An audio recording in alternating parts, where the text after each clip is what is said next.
KLH deemed to be university.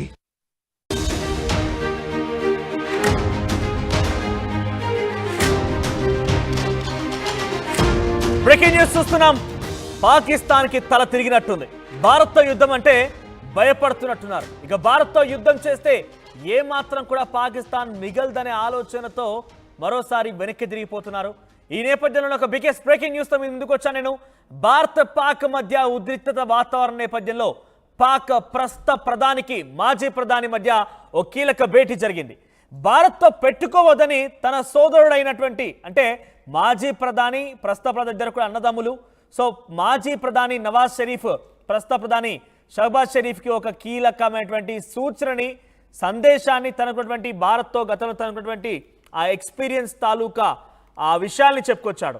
తమ్ముడు, భారత్తో యుద్ధం అంటే మంచిది కాదు, భారత్తో యుద్ధం అంటే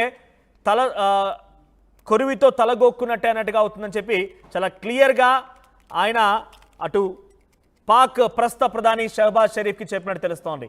అయితే ఇప్పటికే భారత్తో అనేక మార్లు అటు పాకిస్తాన్ యుద్ధం జరిపించింది. సుమారుగా 4 సార్లు భారత్తో తలపడింది. 4 సార్లు కూడా ఘోర పరాజయం ఎదుర్కొంది. ఇక ఒకనొక సందర్భంలో అయితే బట్టలుడదీసి మరి, నిజంగా ఈ మాట అంటున్నందుకు కొంత మీకు ఇబ్బంది కలగవచ్చు, కానీ ఒంటి మీదటువంటి బట్టలుడదీసి మరి పాక్ ఆర్మీని పాక్ ఉగ్రవాద సంస్థల్ని పరుగులెట్టించింది భారత్. ఈ నేపథ్యంలోనే ఇద్దరి మధ్య భేటీకి సంబంధించిన అంశం బహుశా అవన్నీ గుర్తొచ్చుంటాయి. ఆ విషయాన్ని కూడా మళ్ళీ నెమరేసుకొని ఉంటుంటారు. అందుకే నవాజ్ షరీఫ్ అటు షహబాజ్ షరీఫ్తో ఈ రకమైన వ్యాఖ్యలు చేశారు. 2 దేశాలకు అణ్వాయుధాలు ఉన్నాయి, చర్చలతోనే సమస్యని పరిష్కరించుకుందాం, యుద్ధానికి సిద్ధమంటూ పాక్ ఒకవైపు ప్రగల్భాలు పలుకుతున్న వేళ ప్రస్తుతం పాక్ మాజీ ప్రధాని నవాజ్ షరీఫ్ వ్యాఖ్యలు సంచలనంగా మారాయి. సో పహల్గామ్ దాడికి సంబంధించిన ఘటన ఇప్పుడు 22 ఏప్రిల్ 2025న చోటు చేసుకుంటే అప్పటి నుంచి కూడా పాకిస్తాన్ కారు కూతలు కూస్తోంది. పాకిస్తాన్ పిచ్చి కుక్కలు పెద్ద ఎత్తున పిచ్చిగా మరుగుతున్నాయి, బెరిలేసినట్టుగా ప్రవర్తిస్తున్నాయి. కానీ కొంతమంది దాంట్లోనే ఒకవైపు మరుగుతుంటే మరోవైపు శాంతి వచనాలు వల్లిస్తున్నారు, ఒకవైపు మరుగుతూ ఉన్నారు. ఈ నేపథ్యంలో నవాజ్ షరీఫ్ మాట్లాడిన మాటలు ఇప్పుడు హాట్ టాపిక్గా మారాయి. సో ఈ నేపథ్యంలో ఏం చెప్పారంటే, షహబాజ్ షరీఫ్కి నవాజ్ షరీఫ్కి మధ్య ఇద్దరి మధ్య భేటీ జరిగింది. ఇద్దరు సోదరులు భారత్తో యుద్ధానికి సిద్ధమంటూ ఆ దేశానికి సంబంధించిన రక్షణ మంత్రి ఒకడు, అటు లష్కర్ తోయిబాకు సంబంధించిన వ్యక్తి ఒకరు, ఉగ్రవాద సంస్థ సంబంధించిన వ్యక్తులు ఒకరు, మాజీ మంత్రులు ఒకరు, ఇలా పలు రకాలుగా మాట్లాడుతుంటే అన్ని రకాల అనుభవాలు ఉన్నటువంటి వ్యక్తిగా గతంలో ఈ నవాజ్ షరీఫ్ కూడా పాకిస్తాన్లో అనేక తీవ్రమైన ఆరోపణలు ఎదుర్కొని పాకిస్తాన్ జైల్లో ఉండి వచ్చినటువంటి వ్యక్తి, జైలు జీవితం గడిపిన వ్యక్తి నవాజ్ షరీఫ్. అటువంటి వ్యక్తికి భారత్ అంటే చాలా మంచిగా రుచుండే ఉంటుంది. అక్కడ పాకిస్తాన్ ప్రజలన్నా కూడా అన్ని రకాలు తెలిసే ఉంటుంటుంది. ఆయన తరిమి కొట్టి జైల్లో వేసిన సందర్భాలు కూడా ఉన్నాయి. కాబట్టి అన్ని రకాల అనుభవంతో తమ్ముడికి చెప్పుకొచ్చాడు, తమ్ముడు ఇవన్నీ సెట్ కావు, దయచేసి భారత్తో యుద్ధం అనే మాట విరమించుకోమని చెప్పి చాలా డైరెక్ట్గా చెప్పినట్టు తెలుస్తోంది. అవసరమైతే ఇద్దరి మధ్య చర్చల నేపథ్యంలో కొన్ని యుద్ధాన్ని విరమించుకుందాం, చర్చించుకుందాం, శాంతి చర్చలకు ముందుకు వెళ్దాం, కానీ యుద్ధం వద్దు అని చెప్పి సోదరుడు షహబాజ్ షరీఫ్తో నవాజ్ షరీఫ్ చెప్పినట్టు తెలుస్తోంది. అంతకంటే ముందు ఇక్కడ పిచ్చి కుక్కలు, పాకిస్తానీ పాపిస్టి పిచ్చి కుక్కలు, వెర్రిలేసినటువంటి వెర్రి కుక్కలు ఇష్టం వచ్చినట్టుగా మాట్లాడుకొచ్చాయి కదా. ఒకసారి ఆ దేశ మంత్రిగా ఉన్నటువంటి ఒక అబ్బాసీ అనే వ్యక్తి 130 అణుబాంబులు భారత్ వైపుగా ఎక్కుపెట్టున్నాయి. అవన్నీ సంసిద్ధంగా ఉన్నాయి, మేము త్వరలోనే వాటిని ప్రయోగించబోతున్నాము, భారత్ పైన ప్రయోగిస్తాము అని ఒకడు చెప్తే, ఇంకొకడు పాకిస్తాన్ దౌత్యవేత్తగా ఉన్నటువంటి ఇంకొకడు ఏం చెప్పాడంటే ఏకంగా టాక్టికల్ బాంబ్స్ యూజ్ చేస్తారట. అంటే చిన్న బాంబులను ఉపయోగించి సింధు జలాల ఒప్పందాన్ని రద్దు చేశారు కాబట్టి వాటిపైన ప్రయోగించే డ్యామ్లను లేపేసి మళ్ళీ మేము నీళ్లు తెచ్చుకుంటామంటున్నారు. ఇటువంటి వ్యాఖ్యలు చేస్తూ వెర్రిలేసినట్టుగా మాట్లాడి ఈ పాపిస్టి పాకిస్తాన్లకి ప్రస్తుతం నవాజ్ షరీఫ్ ఒక రకంగా మేల్కొల్పు, అంటే నిద్ర లేపి తట్టి లేపి, బాబు అక్కడ ఉంది పక్కనుంది ఏదో ఆశమాషి దేశమేం కాదు, భారత్ లాంటి దేశం, వాళ్ళు తలుచుకుంటే ఖండాలుగా పాకిస్తానే కాదు మనల్ని కూడా చిత్తుగా చేసే అవకాశం ఉంటుందని చెప్పి ఒకసారి మేల్కొల్పే ప్రయత్నమే చేసినట్టు తెలుస్తోంది. ఒకసారి గతంలో ఒక దుర్మార్గమైనటువంటి దుష్టుడు దరిద్రుడు పాకిస్తానీ పాపిస్టి మంత్రి భారతదేశం పైన 130 అణుబాంబులతో సిద్ధంగా ఉన్నామని చెప్పి మాట్లాడుకొచ్చాడు ఒక దరిద్రుడు. ఆ దరిద్రుడు ఏం మాట్లాడాడో చూద్దాం. उन्होंने कह दिया ना कि अगर हमारा पानी बंद करेंगे तो फिर जंग के लिए तैयार हो जाएं। ये जो गोरी, शहीन, गजनवी, ये चौकों में सजाने के लिए नहीं हमने रखे हुए, ये हमने हिंदुस्तान के लिए रखे हैं बाबा।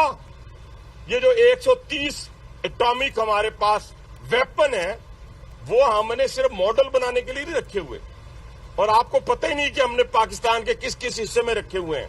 ये दुनिया भी जानती है, आप भी जानते हैं, वरना आप तो इतने मक्कार बनिए हैं कि अभी तक पाकिस्तान के ऊपर कई दफा हमलावर हो चुके होते। आपने बड़ी दफा कोशिश की, लेकिन जब आपको पता चला कि हमारे शाहीन जो है फिजाओं में आ गए हैं तो आप भाग गए।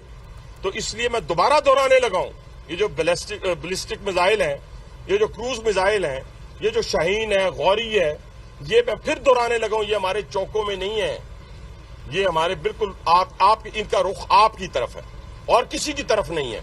तो इसलिए ये सोचना भी ना कि आप पाकिस्तान की हदूद को क्रॉस करोगे, अगर सोचोगे भी तो उसका खमियाजा आपको भुगतना पड़ेगा। उन्होंने कह दिया ना कि ఇక్కడ మాట్లాడినటువంటి ఈ పాపిస్టి పాకిస్తాన్ పిచ్చుకు ఎవరు తెలుసా? ఆ దేశానికి సంబంధించిన మంత్రి అబ్బాసి అంట వాడి పేరు. వాడు ఏమంటున్నాడంటే భారత్ వైపుగా సింధు జలాలు గనక నిలిపివేస్తే మేము టెక్టికల్ బాంబ్స్ వాడి, అంటే న్యూక్లియర్ టెక్టికల్ బాంబ్స్ అంటే చిన్న చిన్న న్యూక్లియర్ బాంబుని వాడి ఆ డ్యామ్ని లేపేస్తాం, నీళ్ళని తెచ్చుకుంటాం, ఇవి మా నీళ్లు అంటూ మాట్లాడుతున్నాడు.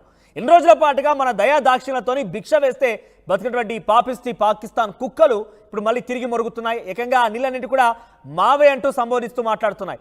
ఇక్కడితో కాకుండా 130 అణుబాంబులు ఉన్నాయి, అవన్నీ కూడా భారత్ వైపుగా ఎక్కువ పెట్టామని చెప్పి ఈ పాకిస్తాన్ కుక్క మాట్లాడుతోంది. ఇంకోవైపుగా మీకు గుర్తుండే ఉంటుంది కార్గిల్ వార్. ఈ కార్గిల్ వార్ సందర్భంలో పాకిస్తాన్ ప్రధానమంత్రిగా పనిచేసింది ఈ నవాజ్ షరీఫే. ఎటువంటి యుద్ధం జరిగిందో, భారత్ ఎంత పెద్ద ఎత్తున నవాజ్ షరీఫ్ ఆయన అన్ని చూసే ఉంటాడు. ఆ యుద్ధంలో ఏం జరిగింది, పాకిస్తాన్ని ఎలా చిత్తుచిత్తుగా ఓడించాము, కార్గిల్ వార్లో ఎటువంటి విషయాలు జరిగాయి, ఎటువంటి దారుణాలు జరిగాయి, పాకిస్తాన్ ఎటువంటి విధంగా రుచి చూసిందో అన్ని రకాల అనుభవమైనటువంటి వ్యక్తిగా నవాజ్ షరీఫ్ చెప్తున్నాడు తన తమ్ముడికి. తమ్ముడు, ఇవన్నీ మంచిది కాదు, భారత్తో యుద్ధం అంటే కొరువితో తలగొరుక్కున్నట్టే. సో డెఫినెట్గా దాని నుంచి విరమించుకో, శాంతి చర్చలకు వెళ్ళిపో, అవసరమైతే క్షమాపణ కోరు, అన్ని రకాలుగా బాగుంటుంది. ఏదంటే పాకిస్తాన్తో పాటుగా మీ అందరూ కూడా ఖండాలుగా ఖండించినటువంటి శక్తి భారత్ దగ్గర ఉందని చెప్పి నవాజ్ షరీఫ్ చెప్పి ఉంటాడు బహుశా. సో దీనికి సంబంధించి మరిన్ని అప్డేట్స్ మా ప్రతినిధి సచిన్ అందిస్తారు. సచిన్, సో ఏంటి అక్కడ నవాజ్ షరీఫ్ మాజీ ప్రధాని, ప్రస్తుత ప్రధాని షెహబాజ్ షరీఫ్ మధ్య కీలక భేటీ జరిగింది. ఈ భేటీలో చాలా క్లియర్గా తమ్ముడికి సోదరుడిలాగా ఒక విషయం చెప్పుకొచ్చాడు. గతంలో అన్ని రకాల కార్గిల్ వార్లో ఇప్పుడు పీఎంగా ఉన్నటువంటి నవాజ్ షరీఫ్కి ఎక్స్పీరియన్స్ ఉంది కాబట్టి భారత్ నుంచి ఆయన చెప్పుకొచ్చే ప్రయత్నం చేశాడు. సో ఇవన్నిటి మధ్యలో ఏం జరిగే అవకాశం ఉంది? ఆయన చెప్పింది అక్షరాల నిజం అనే భావించాలి. ఎందుకంటే కనుక భావించడం కదా అక్షరాల నిజం, ఎందుకంటే ఆయనకి ఎక్స్పీరియన్స్ ఉంది. కార్గిల్ వార్ సందర్భంలో దాదాపుగా 2 నెలలు 3 నెలల పాటు తగిన ఆ పోరాటంలో పైచేయి సాధించింది భారతే. కానీ ఇంకా ఇంట్రెస్టింగ్ గా మాట్లాడాలంటే అప్పుడున్న వ్యక్తి, ఆర్మీ చీఫ్ గా ఉన్న వ్యక్తి ఇప్పుడు వాళ్ళతో పోల్చుకుంటే చాలా స్ట్రాంగ్. అంటే పాకిస్తాన్ కంపారిజన్ లోని వాళ్ళ కంపారిజన్ చేసుకున్నప్పుడే పర్వేజ్ ముషారఫ్ ఆ తర్వాత అదే కూడా అయ్యాడు, అది వేరే విషయం. అటువంటి వ్యక్తి కార్గిల్ వార్ కి సంబంధించి యుద్ధాన్ని ఎదుర్కోలేక లొంగిపోయిన పరిస్థితి. సో అటువంటి సిచ్యువేషన్, అటువంటి ఎక్స్పీరియన్స్ ఉంది కాబట్టి ప్రస్తుతం దీన్ని ఎగ్జిక్యూట్ చేయగలిగాడు. అంటే చెప్పగలిగాడు, తమ్ముడు మంచిది కాదురా, సోదరుడా విను, ఈ మాట విను. ఎందుకంటే ఆ తర్వాత పరిణామాలు కూడా ఇటు తను చూడడం జరుగుతోంది. ఎందుకంటే బలూచిస్తాన్ కి సంబంధించి పక్కలో బలంగా మారింది, దాంతోపాటు ఆఫ్ఘనిస్తాన్ కి సంబంధించి అక్కడ మద్దతు లేదు. ఇన్ఫాక్ట్ ఆ సందర్భంలో కాస్త కోస్త అమెరికా సపోర్ట్ ఉండింది, ఇప్పుడు అది కూడా లేదు. కాబట్టి ఇటువంటి సందర్భంలో ఇది అన్టైమ్లీ ఎగ్జిక్యూషన్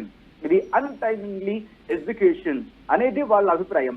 ఒకవేళ లేదు కాదు కూడదని యుద్ధానికి దిగితే కనుక దాని పర్యవసనాలు కేవలం ఆర్మీకో లేకపోతే డిఫెన్స్ కో లేకపోతే అక్కడ రక్షణ రంగాలకు మాత్రమే పరిమితం కాదు, యావత్ పాకిస్తాన్ కూడా దీన్ని భరించాల్సి వస్తుందనేది తను క్లియర్ కట్ గా చెప్పుకొచ్చాడు. ఎందుకంటే నవాజ్ షరీఫ్ కి సంబంధించి మాట్లాడుతున్న సందర్భంలో పాకిస్తాన్ ప్రధానిగా తన అనుభవం చాలా కీలకమైంది అక్కడ. అఫ్ కోర్స్ ఆ తర్వాత వచ్చిన వాళ్ళు కూడా ఉన్నారు, లేదని కాదు, కానీ బట్ షెహబాజ్ షరీఫ్ కన్నా ముందు మరి ముఖ్యంగా ఇమ్రాన్ ఖాన్ కావచ్చు, లేకపోతే ఆయన కన్నా ముందు ఉన్న వ్యక్తులు కావచ్చు, నవాజ్ షరీఫ్ కి తర్వాత ముందు ఇలా చూస్తున్నప్పటికీ కూడా ఇంపాక్ట్ అయితే చూపించిన వ్యక్తులుగా మాట్లాడుకున్న సందర్భం. అయితే ఇక్కడ నుంచి తను చేసిన అన్యాయాలు కావచ్చు, అక్రమాలు కావచ్చు, ఈ నేపథ్యంలో పాకిస్తాన్ సుప్రీంకోర్టు ఆయనకి జైలు శిక్ష విధించింది. ప్రస్తుతం జైలు మగ్గుతున్నాడు, కాస్త ట్రీట్మెంట్ అంటూ ఆయన అటు లండన్ కి వాటికి సంబంధించి కూడా మాట్లాడుకున్న సందర్భం. సో అక్కడి నుంచి కమింగ్ బ్యాక్ టు ఈ రోజు కాన్వర్సేషన్, షెహబాజ్ షరీఫ్ 2 మాటలు ఇక్కడ వినిపిస్తున్నాయి. ఇక్కడ నేను 3 వర్షన్స్ ని తెర మీద తీసుకొచ్చే ప్రయత్నం చేస్తాను.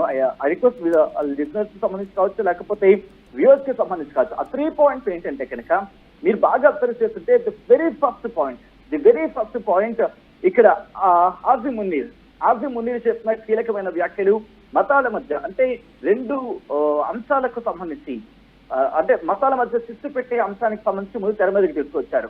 ఆ తర్వాత చూసుకుంటే పహల్గామ్ అటాక్ కావచ్చు.